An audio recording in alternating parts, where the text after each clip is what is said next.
காலையிலேருந்து ட்ராவல் பண்ணி வந்துட்டு இருக்கேங்க இந்த பஸ்ல. வர வழியில இந்த பஸ்ல ஃபுல்லாவே வைப்ரேட் ஆகுது. கிளாஸஸ் எல்லாம் ரொம்ப மோசமா இருக்கு. நிறைய இடத்துல உடஞ்சி விண்டோஸ் ஷீல்ல எல்லாம் இருக்கு. குழந்தைகளெல்லாம் கூப்பிட்டு வந்தா அங்க வச்சாவே கையெல்லாம் அடிபட்டு மாட்டிருக்குங்க. ரொம்ப வைப்ரேட் ஆகுது. இன்னொன்னு நிறைய இடத்துல சின்ன சின்ன ஓட்டையா இருக்கு. வெயிட் ஏதாவது வச்சாவே உடஞ்சிரும் போல அந்த மாதிரி இருக்கு. ரொம்ப ரொம்ப பயங்கரமா இருக்குன்னு வச்சுக்கோங்களேன். இங்க டிராவல் பண்றதுக்கு ஒரு பஸ்ஸை மாத்தி கொடுத்தா தான் எங்களுக்கு சேஃப்டியா இருக்குங்க. இந்த ரோட்ல வந்து ஒரே பஸ் தான் வருதுங்க இந்த டைமுக்கு. அந்த மாதிரி நிறைய தடவை ரெக்வஸ்ட் பண்ணிருக்காங்கன்னு சொன்னாங்க. ஆனாலும் இன்னும் பஸ் சேஞ்ச் பண்ணலன்னு சொல்றாங்க.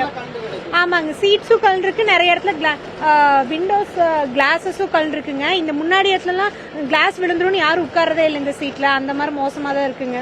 ரொம்ப பயமா இருக்குது உட்காந்து வரக்க. இடுப்பே வலிக்குது, அங்கிருந்து வரவே முடியல. சரி, நான் உட்காந்தாச்சு, பஸ் விட்டு இறங்கி என்ன பண்றதுன்றது வந்துட்டோம். வண்டி வேலூர்லேருந்து காந்திபுரத்துக்கு வண்டி வருது.